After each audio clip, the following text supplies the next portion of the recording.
Romancing the Dungeon is intended for mature audiences as this show contains adult themes. But not those kind of adult themes.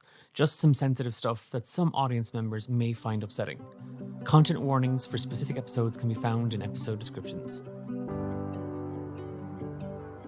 You're listening to Romancing the Dungeon, a soft-core D&D podcast about heroes navigating their daily lives while looking for love in a world full of peril, monsters, and heartbreakers.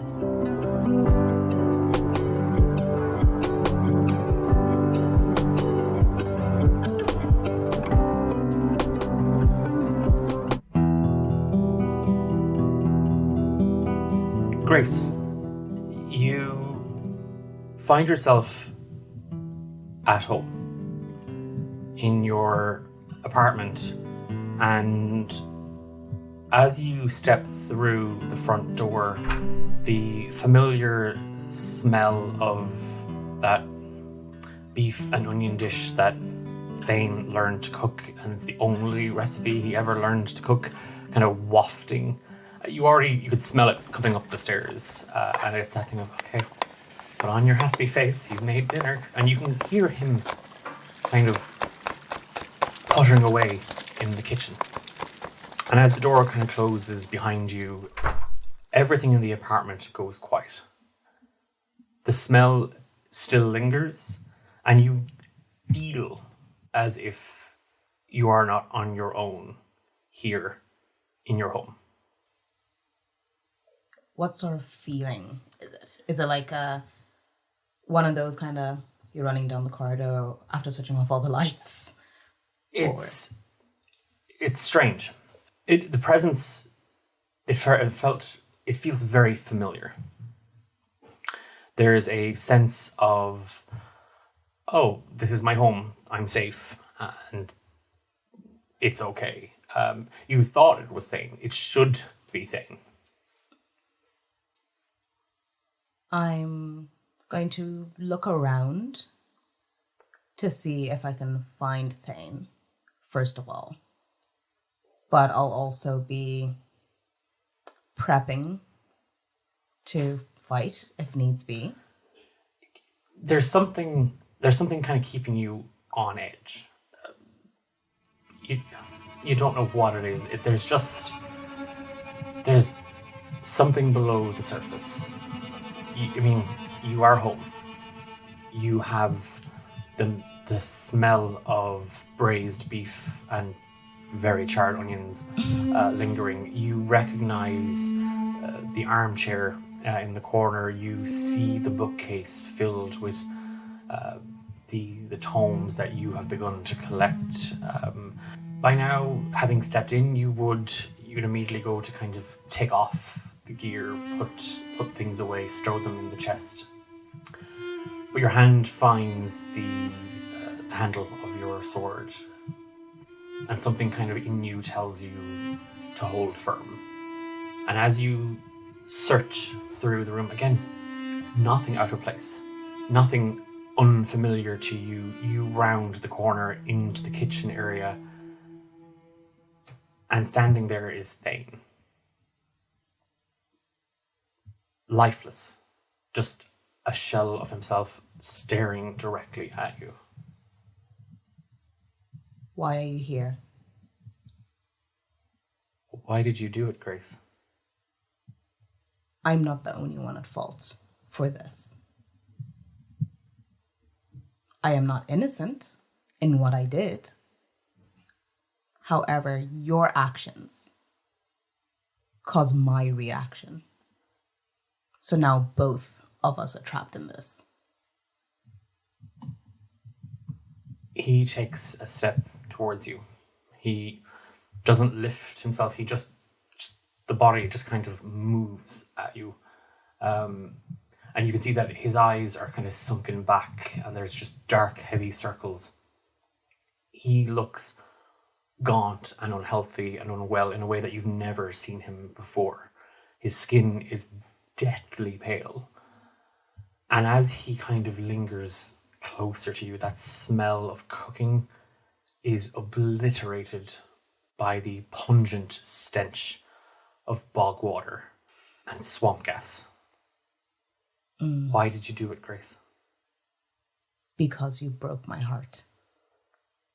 His head bows,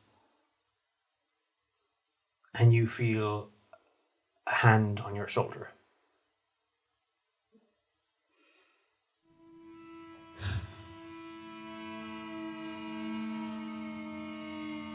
Yes. Why did you do it, Grace? And the voice is familiar. It's not Thane. And the hand is wet and warm. I'm going to turn my head slowly. As you turn, the wind just wallops you in the face. This icy blast screams past your ears, and you feel the cold biting at the edges of your fingertips, your nose, your lips. And as you turn, hanging from your shoulder, barely holding himself up, clutching a wound in his chest, you stare down at Sueris. Why? I had no choice. I don't have a choice with her. I'm so sorry. I didn't want to. I tried to tell her no. She kept insisting.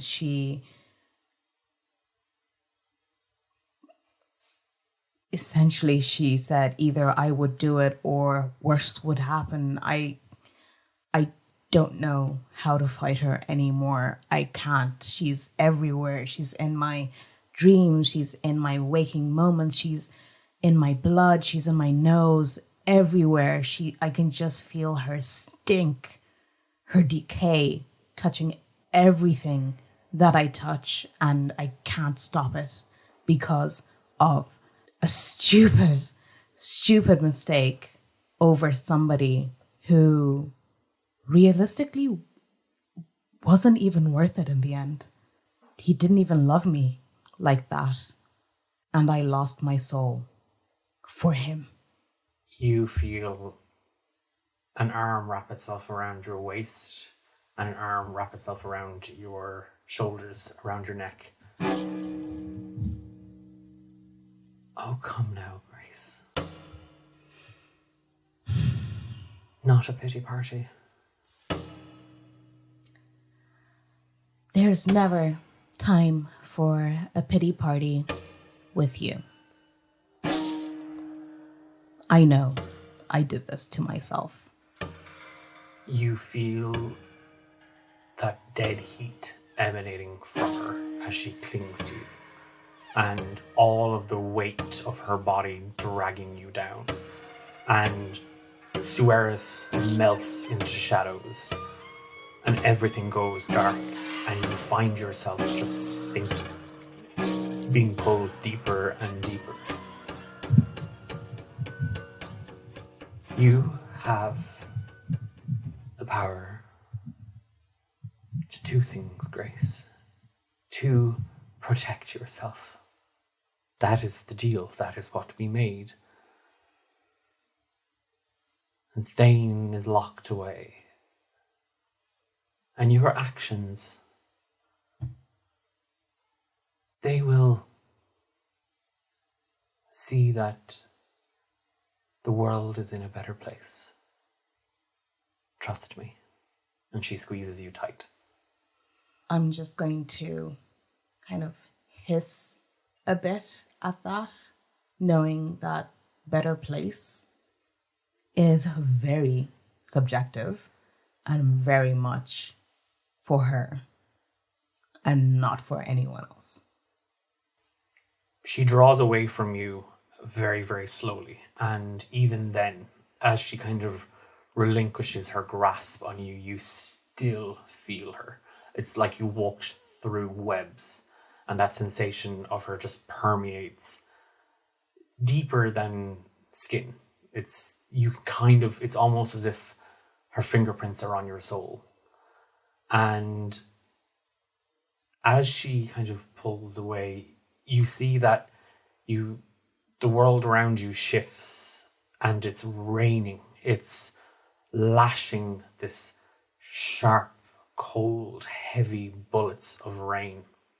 And your body feels so sore and so tired. It's been days and weeks of travelling eastwards over the kingdom of Galeshire, down side roads and through wilderness and brush, anything to stave off going to the main road, being seen, being found, being noticed. Because if someone notices you, then the chances are the Grey Lady sees them too. And the more people you come in contact with, the more people you hurt. And now, having found yourself at the foot of the Hag's Tooth Mountains in the northeast of Galeshire, you stand on the edge of the woods and the wilds beyond, and the Grey Lady drifts around the edges of the campfire that you have burning. And you see that every now and again the flames just illuminate her eyes, and they are deep, swirling pools of black ichor that almost drink and swallow the light. Her frame is gnarled and twisted, much like the roots and branches of a dead tree. And she lingers, and you feel her fix on you. Listen. Beyond the trees and deeper into those woods,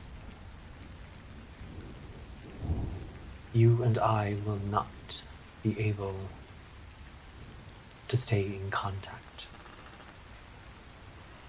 Don't confuse this place, Grace, as some sort of repose from me. While I cannot cross this, and you see her eye the edge of the woods, boundary, it is not an escape or a paradise that lingers beyond. You will find yourself in a whole other prison. And we know what happens to birds that are caged. Grace Stormfield. Find Clodagh Meadowmoon and take her heart. That is all I ask. I'm here, aren't I? And she smiles. Of course you are, my love. And she sinks into the shadows. And you find yourself gripping the sword at your side and stepping into the woods. The bonfire behind you just extinguishing magically. And with that first step, there is a silence. There is a void that you have not felt for months. An emptiness where there was something pressing, something sinking, something weighing you down. It is gone. It is like somebody flicked a switch. And you can't feel her. And you can't sense her. Her presence is almost gone. And as you take that second step into the woods around the Hag's Tooth Mountain,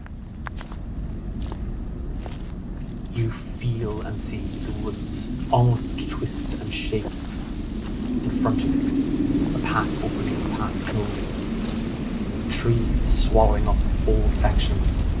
The earth itself just broiling. And there is silence. And then there is darkness, and the woods become an enemy, an adversary. You find yourself lost, tracing back steps that you know you've stepped before. The same rock, same cluster of trees. It's as if you're caught in some sort of loop, some sort of labyrinth. You don't know if it's been hours, days, night, and day are just a blur. Whatever this place is, whatever is happening, when you lash out with sword or magic, it doesn't seem to phase. It doesn't seem to affect any blast, any marks, any etchings are swallowed. And only when you find yourself on the brink of collapse do you hear voices. 3 men. 2 Harongans, they've spears. A slightly taller, furbolg man, they look at you, they're puzzled, you hear their words, one reaches for you and you snap and swipe at him. They immediately go on the offense, 3-on-1, you hold your own. And it's only when you find something just slapping you across the back of the head, as if the branch of a tree swung down low, everything goes dark, and you snap awake. The morning sun blazing in through the windows of your cell, the firm mattress on the cot, the smell of the spiced oats and blueberries in the bowl on the little table in your room, the faint smell of dust from the books sitting on the shelf. How many days, weeks has it been?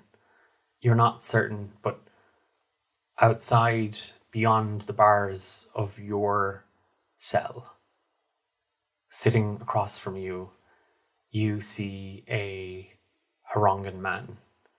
He's not dressed like the others were. He introduced himself to you once. He's barely said anything. As you struggle to remember his name, you feel your stomach rumble.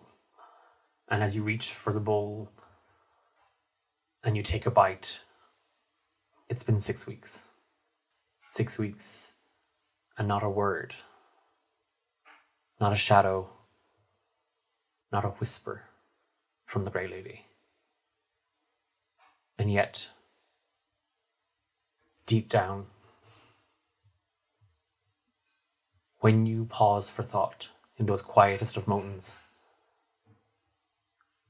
you can feel her fingertips on the edges of your soul. And you swallow a mouthful of creamy spiced oats. And you hear the man outside the cell clear his throat. Welcome back to the world of the living. Sorry to be the bearer of bad news. What bad news? That you're alive. Don't I know it? You see a very deep, dark, navy, almost purplish Harangan man. He stands a noble 4 foot 3 inches. His long, floppy ears hang over his chest, almost like a scarf. They're down to past his hips. He is dressed different to the guards you met. He's in a simple sort of baggy white cotton shirt, a sort of peach color baggy pants, simple white wood sandals. He has like a walking stick beside him. For how loose and seemingly easygoing his clothes are, there's kind of a weight to him. And he has in his hand just a small cup of what seems to be just like interesting smelling tea. And he takes a sip. He's silent, but he is kind of looking at you, not breaking your gaze. Grace, what does Trep see? Like what, following the events of the Giant's Fingers and the mountains, that traveling eastwards all that time, what does Grace look like right now? First of all, a mess. Grace will look fairly haggard, very tired, dark circles, some worry marks a bit more prominent, but also a weird coldness to the face, where it's just like, I've given up. I'm just going through the motions. Hair is probably a bit on the matted side, quite on the gaunt side herself, because she isn't looking after herself. Essentially, Grace just doesn't really care right now. They're like in a pit of depression, and just they literally don't care what happens to them anymore. The pair of you are sort of like eyeballing each other. Trep, as you sip on your herbal tea, and Grace, you finish your breakfast. It's been a few weeks since you arrived here, and they keep calling it the jail. You've been in jail before. You've broken into and out of a number of cells, and none of them have ever had like goose feather mattresses and interchangeable sheets depending on the weather. Most don't give you your regular 3 meals and serve you tea and coffee if you so require. They certainly don't bring you books to read. And yeah, if this is their version of a jail, it's unique to you and your experiences. I'll be here for the long time. Your massage is in 2 hours. So. Oh, great. Is there anything either of you do or say to each other at this point? Can I help you with anything? Oh, like what? I don't think you'll be much help. Well, I'm just sitting. I can sit pretty good by myself. Well, I didn't exactly want to sit there and hold hands with you.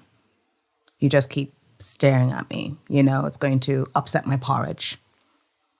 Oh, well, you're not the first person to tell me I upset them when I'm around. He looks away to the ground. Guess it's not true what they say. Misery doesn't love company. Not mine, anyway. You don't want to keep me company. I am not the best person to be around. That makes 2 of us. So what's your deal? I live here. I watch you sometimes. When Mrs. Meadowmoon asks. And if I'm not doing that, I'm usually mapping an ever-changing woods, which, as you can imagine, given that it's ever-changing, a bit of a task. Oh, yeah. I think I vaguely remember that. Or do I? Chances are you do and you don't. This place is a way of making you think you remember things. That is, to be honest, a relief. Trep doesn't Ben wants to say something, but I know Trep. It's like Trep just kind of nods, confused, a little bit like, there's not really an answer to that, so back to silence, I guess. Grace is going to put their bowl to the side, just kind of almost get into a meditative space where they are soaking in that silence, even though they can feel that she's not quite gone.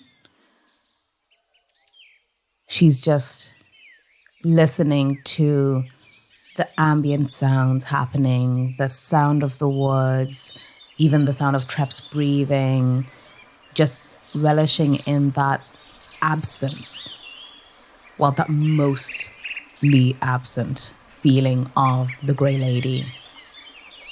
They're just relishing in this and focusing on that so hard. It's been so long since they felt like their thoughts were their own, that they'd almost forgotten who they were without the Grey Lady.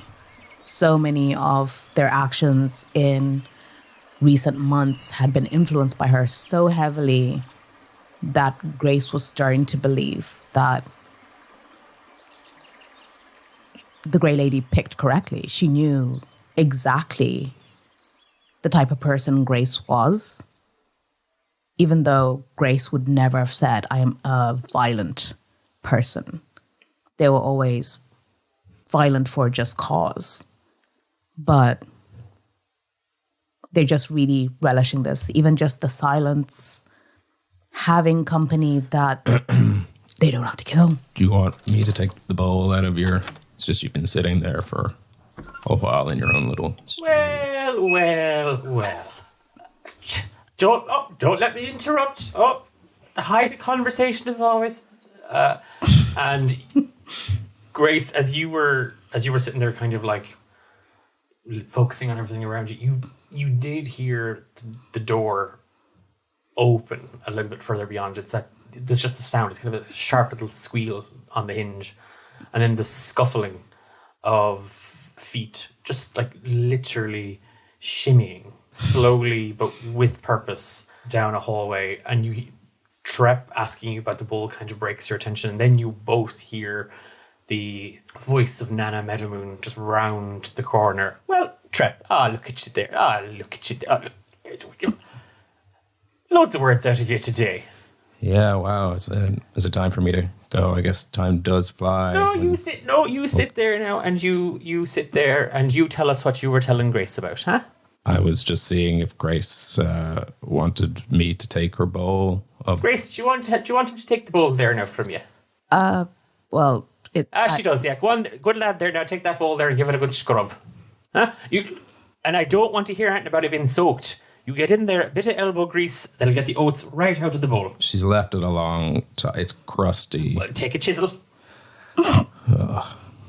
Trep walks over to you and, not with his hands, but with one of his floppy ears, kind of just pushes it through. Is it bars? Is it a barred prison? Yeah, but like, I mean... There's probably like a feeding slot or something. They're quite, like, to be honest... I could probably squeeze. You could probably squeeze through. Just haven't tried. Yeah, their idea of prison is interesting. Yeah, self-elected. So. Yeah. Come and go if you wish, you know. But he bows over. Rehab. And his ear kind of flops out, expecting me like a hand. But if you just put it there, I'll get rid of it. Grace is going to very gently place the ball and say, thank you.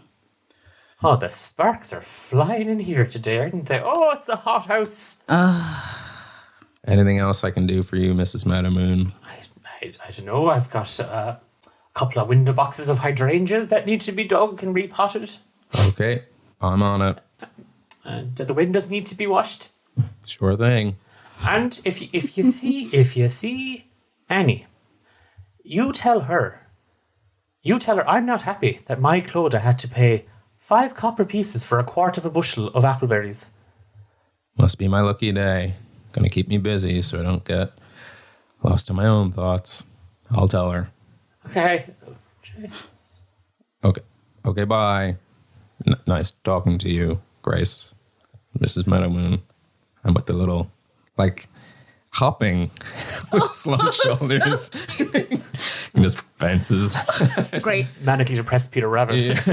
Fluffy tail just wrapped around him. Grace is going to, like, try very hard not to kind of, like, give a wee smile to be like, okay, that's fucking cute, though. Sort of trips over his 2 big feet. He's like, oh boy. As you're making your way out of the halting area, you just kind of hear a kind of a sharp whistle from Nana Meadowmoon. Lad, will you come here? Will you come here? Oh, did I forget my walking stick?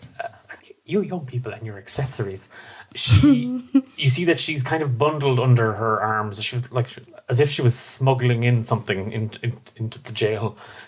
She has just a bundle of cloth, and she kind of fishes something out of it, and she puts just a blue jamberry muffin into your hands. There you go. Don't be sad I didn't feed you. A small creep of a tiny, minuscule smile cracks at Trep's. Jesus, he'll faint.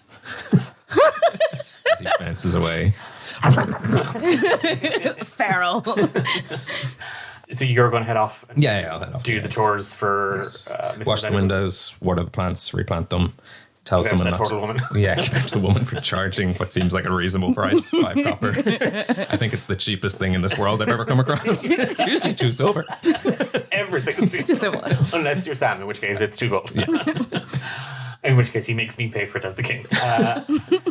Outside of the chores for Mrs. Meadowmoon, is there anything Trep wants to do? Is it He'd probably tend on his own. He has a little tea garden of which he grows tea leaves and then has them kind of drying. And is how close to the celebration or like local town thing is it? Do I have time? Tomorrow. Tomorrow, Yeah. Then prep some sandwiches that are cut into little triangles, bake some shortbread, and do the usual. Ooh. As I say, bake shortbread. There's certain things I can't escape. It seems. Bake pastries. Don't eat the shortbread. See what Fia's up to, I guess. As you head out and about the village, the Grove, you do see that several of the locals, alongside some Grove Guardians, are putting up decorations. They're bringing out long tables. You see people milling about the market, getting a few bits and pieces for the potluck, and it is that like, oh, yes, I have to get your own ingredients. And having done and set about to do what Mrs. Meadowmoon asked of you, and she was only just chancing, she's going to do it herself eventually. There's a small thing I realised I'd be very good at, which is I have a thing called bunny hop, which lets me jump 15 feet. And hanging bunting would be a very easy thing for me to do. Okay. Very sadly. You to give me a Pro decorator. athletics check. Okay. 5. Great. We will come to that 5 Lovely. in a little bit. Can't wait to be tangled up in a glorious cartoony mishap. Just like hanging off a pole somewhere. Just like wrapped up like a prisoner, like, help. Yeah, no one helped me. Yeah, not again. Just swinging in the background. Everybody's just letting it happen. Everyone's like, no, I'm not. It's not my turn. I did it already. The kid's using it as a piñata. At least I have friends. This has become almost like a ritual for you, Grace, these last couple of weeks. You wake up, you eat, you meditate, you read, you wash, you eat, you read, you sleep. But somewhere along the line, this old woman just started Harassing me. harassing you. Yeah. Visiting you is how she sees it. Harassment. Leave me to be in peace. A couple of times she was cleared, like that Furbolg gentleman that you remember seeing in the woods that with the 2 Harongans that got you here. Clears her. Like, it's like she's not supposed to be back here. She's not supposed to be interrogating the prisoner. And she's like, I'm not interrogating. And you see this kind of back and forth. And she's given out about the prison food. She makes the prison food. That's why she brings you in other prison food. And eventually it got to the point of Oisin is the captain of the Grove Guardians, just has learned better than trying to sway her from this and stopping you. She sets down that little bundle of baked goods and she pulls the chair over that Trep was sitting at, right next to the barred door of the jail cell. Well, you're looking a little worse for wear, I might say. I feel it. Have it's going. I know how it's going. I just... Have a son's going. Have a son's going. Yes, ma'am. Grace is just gonna eat the scone. Oh, honey butter. Oh, okay. And Grace is gonna get a bit suspicious now. Like, is this enough butter? Oh, well, I'm not one to judge now. You told me to put the butter on. Well, I didn't mean that much butter. There's barely any left for me. Do you want the No, scone? it's okay, I'll just have my scone dry, I guess. And she starts Do you want eating half my No, I scone? don't want half your scone. That's your scone. That's your prison scone. Grace is just gonna defeatedly eat the scone. Like, what is happening right now? You see that it has, again, it's one of the staples that this old woman, Nana Meadowmoon, has been bringing you. They are little discs, scones that are quite fluffy and warm. And it is it's one of those things that when you do bite into it, even though they might have been cooked or baked that morning, they still have a warmth to them and there's a little spice. They have sunflower seeds decorating the top to look like petals of a sunflower, and the middle part of the scone is painted in like an egg wash to give it that darker colour. And she's picking the seeds off and she's kind of nibbling on it. Well, what are we going to do today then? I'm happy to just Go for a walk with the little old lady. Great. And you see she starts kind of rustling through her stuff. Where did you find that? It's... I know the guardians really don't approve. Oh, no. And she's fished out a key from her pocket. And she just unlocks the door. And she crooks her arm. Is this a trick? It's what a trick. Sure. Grace is just going to give up because knowing this old lady, she'll end up dragging her out somehow. She's just going to stand up, dust herself off, and link arms with this old lady. Like, what sort of prison is this? This is... I'll let you in a little secret. And come here. And yes. she is a sailor woman, kind of like, again, just the amount of jewellery hanging off her ears, her horns, her wrists. Like she jangles everywhere. She's like a walking wind chime. Just draped then in like fabric and rags and capes and cloaks. She's marvellous. And just this bushel of grey, wiry hair, sort of like protruding out from amongst her horns and down her face. And she kind of leans in very, very, and you can smell that sort of cinnamon and like smoke and sage off her a little bit. And there is just kind of a warmth sort of exuding her. Mm-hmm. And as you kind of lean down, Grace, to kind of listen, she pulls you in, like she literally pulls her arms around you. You're the first prisoner we've ever actually had here. Then why is there a prison?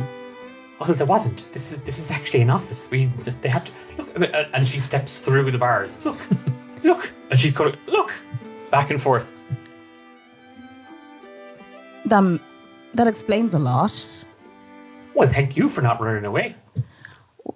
Well, not that you really had a choice, really, because the Grove would have probably brought you back to us. Yeah. Or the lads.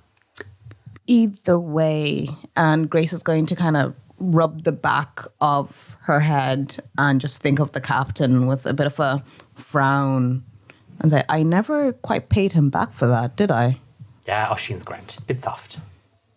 Oh, well, that blow definitely wasn't. Well, I have chores to be doing. I need a hand. I need someone sturdy. And, well, Clodagh is not really herself these days, so I figured second best. I'm honoured. What do you have a lot in common with her? I do not and she's shuffling. See how. Well, you're both mopey. I am cantankerous. I am not mopey. You always take too much of the honey butter. You made me forgot my birthday. Did I even know your birthday? Does that matter? I'm not psychic. Oh, well, you could have asked. You haven't asked. I didn't. A bit of selfishness about you now, Grace. There's a bit of selfishness about you. I didn't expect the door there now. Can't be expecting me to get that there. Yes, ma'am. Bit of heavy door. I'm just being bullied here. And again, she kind of loosens the crook to let you pull the door open, and you can feel the air is so crisp. Like you can feel the sun on your face, but the wind, there's a coldness to it. It's a fresh winter morning. And nippy. It's nippy. It's definitely later into the morning, but it is that thing. It's one of the first things you notice, Grace, when you step outside. The second thing you notice is that everybody's like, what's the prisoner doing outside of the prison cell? As Nana kind of starts to escort you. Grace is going to stop moving forward and start shuffling backwards a bit and say, I knew you weren't clear to let me out. I should go back. Clear to let you out? Well, to help you. I thought I expected you to have asked for. Ask who? I don't know. Heather. Well, the captain. Oisin. I saw that fella in nappies. Nana, I don't feel comfortable right now. I don't feel comfortable either. That's just the osteoporosis in my bones. So if we have to stand here and let the wind just cut right through me, it'll get worse. Oh, okay. So shift it. Yes, ma'am. And she starts to shuffle. Pay them no mind either. It's all right, Nora. She's kind of nosy as hell, that one. It's very difficult to not pay them mind when they are all staring. I have eyes. Uh-huh. I can see them. Uh-huh. And I can feel their eyes on me. Uh-huh. So that's another thing you have in common with my Clodagh. Crushing weight of the world as it stares into you. Waiting. Expecting. Hold my basket there now. I got to get some of these. And she's over. Oh, well, in my day, it was 2 copper pieces for a bunch of shrooms. Huh? And here you are charging me 5.5. It's ridiculous. Absolutely ridiculous. And she puts the money down and she shoves a bunch of mushrooms into the basket. You see a rather upset-looking Kenku woman behind a stall. Grace is just going to mouth sorry as they step away.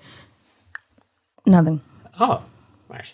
I just thought I saw you making apologies on my behalf. Another thing that Clodagh does that she doesn't think that I see, but I know she does. I should be back in my cell. You should be helping an old lady. You could abandon me here. No, I'm not. Miles from my home. I'm In a strange place. I could be mugged. Well, no. Well, this is your home, so I doubt it. All right, Nana. Everyone's acknowledging her. I could mugged. peeved a lot of them. Absolutely shady characters around this place. Don't know that fella. And you just hear, all right, Nana. Grace is just going to start maybe sweating a little bit, like, and keeping their eyes down, but staying very close to Nana. She's kind of just skirting you down the road, and as you get a full picture of the grove, you just see these small little houses and huts made of timber and stone, almost as if they've been grown out of the ground. These large, bulbous red flowers just kind of hang from some tall trees. Others just sprout from the ground, and there's a shimmer off of them. You can hear the faint sounds of a water wheel turning just very, very slowly. This place is like something from a book. These places don't exist. It's magical. Yeah, it's Sylvanian family. Yeah, it is. I'm thinking Smurfs. But for that sharp-edged little old lady that's dragging you. I'm sure there's one of them in the Sylvanian family somewhere. Oh, there's always one. She's leading you kind of down through the village, and you can see the odd road kind of splintering off as you kind of move further and further away from the Grove Guardians. So she's pointing things out to you there now. She goes, that's the long field. That's where they all hang out. They don't think we know, but that's what they do. They're all hanging out there. Who's they? Oh, the young ones. They need communal spaces of their own. Oh, well. My house isn't good enough, I suppose. Maybe I'm not cool enough. Well... Or fire enough. What is it? These days, it's all over my head. One minute I'm hot, the next I'm cool. It's a difficult one. It's the natural cycle of things, actually. It is. It is. And she's just, again, whatever comes to mind, Nana just kind of blurts out. And again, she continues to point out all these different spots to you. You wander close to the South Bridge, and you can see a small little shipyard, like riverboats, and fishermen out in the middle of this river. She leads you across the South Bridge, and then the adjoining bridge, like the little island where the fishing yard is, and then another bridge, and she's kind of coming back up around, and you just see in the distance, further kind of south east, just this huge. At first, it looks like a tree, but you can see kind of there's windows and stuff carved into it, and as you kind of draw kind of closer, and you're rounding away from it, it's not a tree; it's a root. It's a gigantic root, taller than any building you would see in Tezrab. And it sort of coils and twists up around itself. that's the Basilica. Padger's probably in a meeting. Huh? I don't think you should be showing me all of this. Why? What are you going to do? You're going to rob it? Well, no. Oh, but there's nothing in it anyway. Well, I don't. There's some lovely tapestries that I wove when I was a young lady. Oh, these. I'd probably like to see them at some point if I get a chance to. Oh. Well, as luck would have it, Grace. Oh, I didn't mean now. Well, I don't have time now. I have to go home and make my appleberry fritters. Okay. We have the potluck in the gala tomorrow. And you have to come. No. You're coming as my honoured guest. I don't think. You can't say no to me, I'm old. Well, I can. Well, you can try. Well, it's not like Don't you make listen me have you anyway. arrested. Well, it'll Again. be no. Please do. Then at least I get to spend more time in that cell. Look, I've already said it to Patter. It'll be grand. It'll be fine. He's grand about it. Well, he's not. He's actually not happy at all about it. But what's he going to do? I'm his mother-in-law. There's nothing he can do. Well, I don't want to. I don't want to make. I don't want to make people uncomfortable. Look, you're already doing that as it is. I mean, look at everyone staring at you. Well, this wouldn't be happening if you didn't drag me out of my cell. Many questions about you now as they do my granddaughter coming back.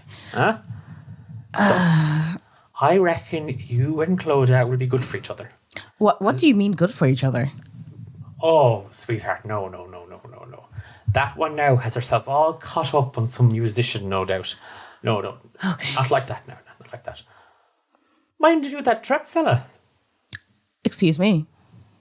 You know, the floppy, mopey. I can't get romantically involved with anyone. I see. And she kind of she looks down at your hand. It'll fade in time. It's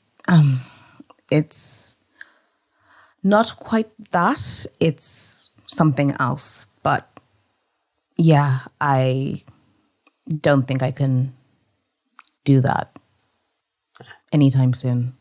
Maybe. I don't know. This is very strange. I'm a prisoner. I shouldn't be I shouldn't be here. I shouldn't be seeing any of this. Shush now, you're great. I can't go. I don't have anything to wear. Well, no, please, no. Please, can I just stay in the cell? Can I stay in the cell and just read and exercise and meditate? That would be perfect. You just need to give me 1 hour of your time, and I've plenty of frocks that I'll have a few sent over. Frocks? I'll have Trep drop over a couple of gowns, and you can have your pick, whatever you want. Now I won't be sending any of the good ones. Please don't send any at all. A couple are there, and a couple of goonas that you'll be able to pick from, and you have whatever. And she kind of looks you up and down. Whatever it is you like to wear these days. Grace is actually just kind of gonna pause for a second and take a breath, being like, I don't think I feel well, actually. Like actually feeling probably a bit lightheaded. Like this is a lot. This is a lot. Very quickly, I'm not used to being around people and socializing with a lot, and people are going to be staring at me. I do not like that. I just want to live out my sentence silently. That would bring me such joy right now. Okay, so I'll have Clodagh drop by the dresses later on. No. And say hello. She's lovely. She's a please. very quiet girl now. Send Trep, please. Not Clodagh. Grace, if I'm being honest, I'm feeling a bit tired myself. And she kind of cracks her back a little bit. She kind of asserts her position. I think I'll pop in for a bit of a cat nap, as they say. So you make your way back there now to the jail cell, and by myself. I'll have Clodagh drop over those dresses. No, and apparently a few more sunscones and some honey butter, I guess. Nana, please. You don't have to say you don't. You're welcome. And she kind of takes your hand in both of hers, and her hand, they're soft, but you can feel there's a coarseness to them. The work. Yes. And she takes it, and she just kind of looks up at you. She's kind of smiling, half listening to anything you said the entire time. It's a fragile thing. The heart. I don't think I even have one. She squeezes your hands very, very tightly. Now that's a silly thing to say. Grace is gonna like straighten up a bit and look a bit over her head to blink back tears like, this is not normal. I should not be feeling this. I feel very uncomfortable right now. Right, off you go. And she yawns and she heads inside. Just leaving me standing there. Yes, yeah. Like a lemon. Just off the village square. And you do see Trep tied up in some bunting. Is anybody helping Trep? No, everyone is just blissfully ignoring him. Grace is going to try sticking to, there's probably no shadows in this place ever. Try sticking to, like, out of the way to try and not draw attention and scurry up to help Trep. Give me a stealth check. Oh, Jesus. At disadvantage, because everybody has been staring at you. Yeah. Oh, that is not great at all. So that's like a 9. A 9. Yeah. It's the thing of you. Sorry, can I just get past you? Because people are kind of coming up to you, like kids are coming up to kind of take a look at you, and you hear, that's our prisoner. Everyone is just, and like dads are putting their kids away, and like one or two of the Grove Guardians who are like putting up flags, and another two are like carrying a table, are kind of looking at you as if to say, wait, shouldn't. And you kind of just maneuver as awkwardly as possible over to Trep, who's kind of haphazardly. It's just one of those things where as you jumped up, you kind of got, your ear kind of got caught, and as you kind of came down, you ended up wrapped, and your hands are sort of bound, and one of your ears is kind of wrapped under your leg, and it's just... I feel like I'm upside down for some reason. Yes, yeah, there's that as well. Yeah, It's slightly purple in the face. Yeah, you can see the kind of white fur around his nose and mouth, and like on his chest, just bristling. Oh, hello again. I will get you down. Just when things were looking up.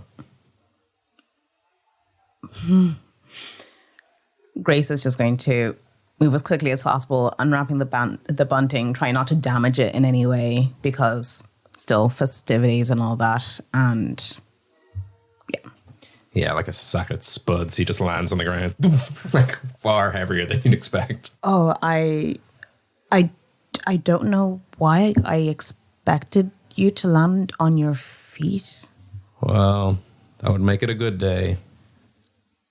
You're not very positive, are you? I'm Trep Kindly. It's kind of my thing. It seems like that's becoming my thing too. I wouldn't recommend it. It's safer this way, I feel.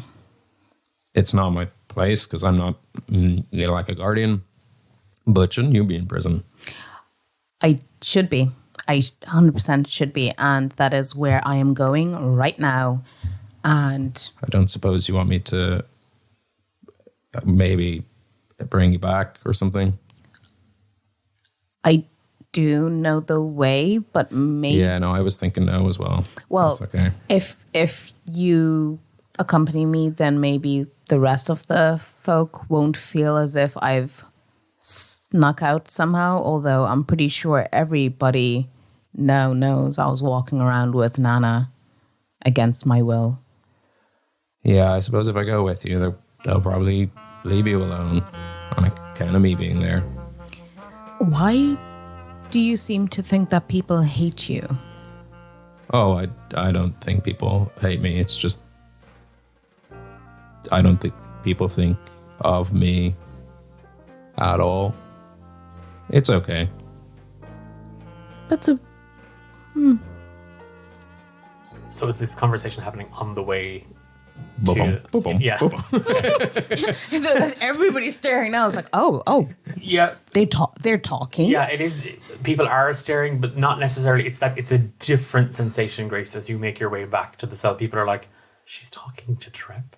Like, okay. And Trep is talking to her. Okay. So it's more like people are puzzled by what's happening as opposed. So different vibe. Yes. As you sort of saunter back to the Grove Guardians' quarters, their building, and the makeshift prison cell that you call home these days, Grace, the pair of you kind of move kind of north again towards that bridge and closer to the watermill. You see in the distance, just sort of moving rather laboured through the fields on her own, Clodagh Meadowmoon, just taking in a walk, just taking in some air. She doesn't see either of you, and she's kind of walking kind of in the opposite direction that you're going. There goes the love of my life. Would I have seen Clodagh at this point? No, this is your first. You've heard her name multiple times from Nana Meadowmoon, but you've never seen her. She's been described to you. A very pretty girl. A little bit. She can be plain, but Joe, she's a prettiness about her, and it's that weird thing of when you see her, Grace, you know her. You know her because of the way Nana described her. And there is a striking resemblance between Nana Meadowmoon and Clodagh Meadowmoon. Okay. I assume that is Clodagh. Yeah, it's also unrequited. But And how long have you been in love with her? all my life. Oh. And you know it's unrequited? Oh. Well, I just assumed. Like, Why? Look at me. So. Well, what is wrong with you? I don't understand. You'd have to ask the others, I suppose, because I guess the question is what's right with me. What others? I don't think I quite like these other people. Oh, like Oisin and Blanid and Aster and Nana Meadowmoon and Pater Meadowmoon and all the other Meadowmoons and all the other people. And Nana loves you. I don't know what you seem to think, but I have a sense you have a very warped sense of self-esteem. Anyway, I better go do the thing that I was going to do over there. Well, the last time you went to do the thing, you got a bit entangled. Are you okay to do it by yourself? I know I should be back in prison, but I don't think leaving you hanging upside down for hours is good either. Oh, I'm not going to do that. I'm just going to replant the plants and wash the windows and make some shortbread and sandwiches and a little triangle. There's a gala tomorrow. Oh, I'm going, I think. Well, I don't want to go. I'm being made to go. It's a lot of fun. You should go. I'm a prisoner. Prisoners don't go to parties. I don't know if this place understands what prison means, because prison is no fun, barely edible food. You are in prison. You did bad things. You stay in prison. You don't go on walkabouts in the town and get. This is a very strange place. A very strange place, and I'm not sure how I feel about it. Well, I'll leave you to figuring that out. Have you talked to Clodagh? Oh, have I talked to? Oh no! Have I? No. Have I? No. Have I? No. Oh, okay. Don't have an aneurysm. No. Don't have an aneurysm. I think you might be better off not making any assumptions that the love is unrequited unless you can actually speak to her. That is how you find out things. You give me a lot to think about. I think I'm going to go meditate on it and figure that out. Meditation helps. Yeah, it does. Yeah. I guess I'll see you tomorrow or later. Probably not later. You probably see me tomorrow. I'll be there anyway.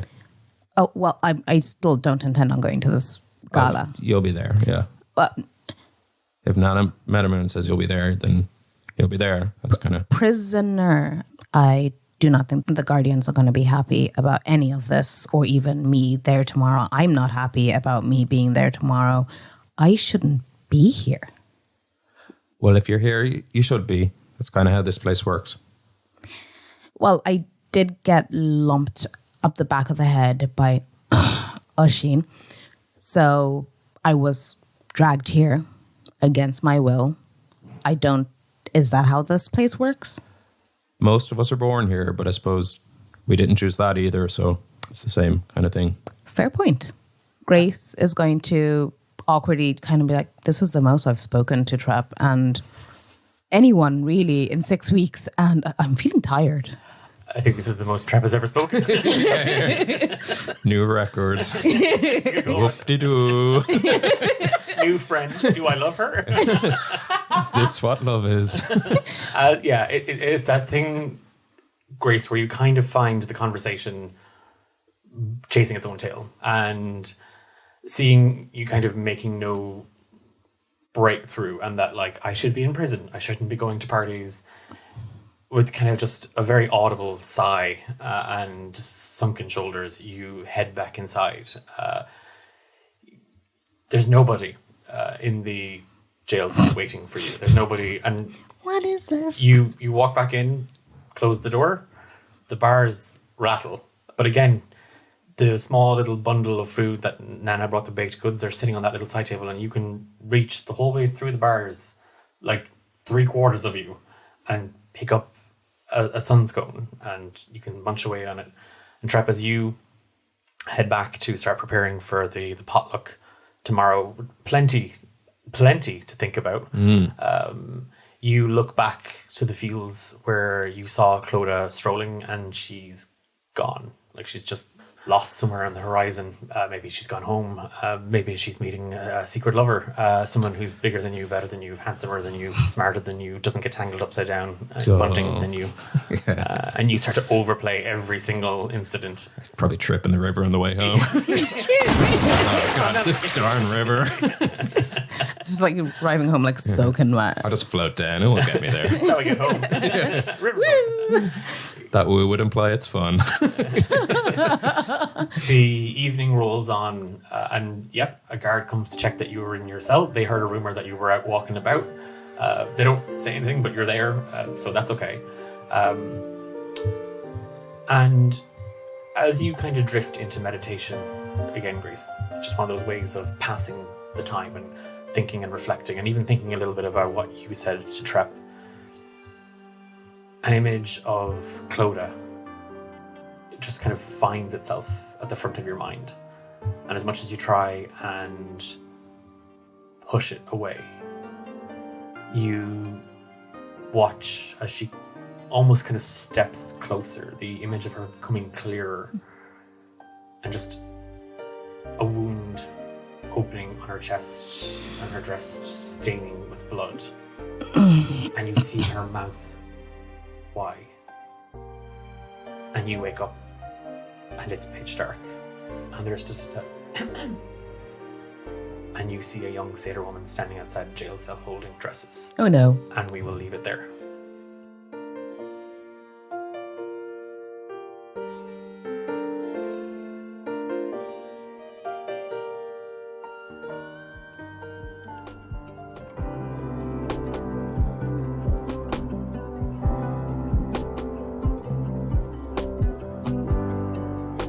You've been listening to Romancing the Dungeon with Eilish, Ben, Apollo, Daithí, and Tendai I'm Declan, and I've been your Dungeon Master. If you like what you heard and you want to know more about the shows or all the stuff that we get up to here at D8 Dungeon, do check us out on social media at D8 Dungeon on all major social media platforms.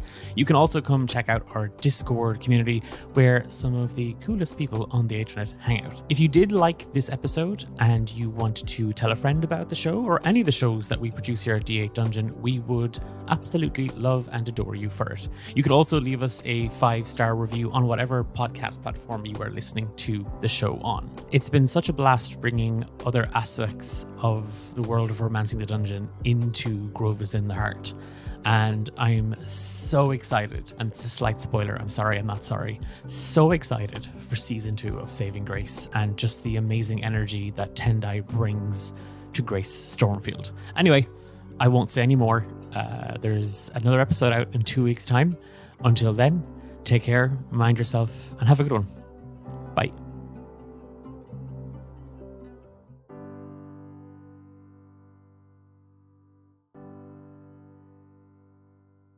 Did I do that?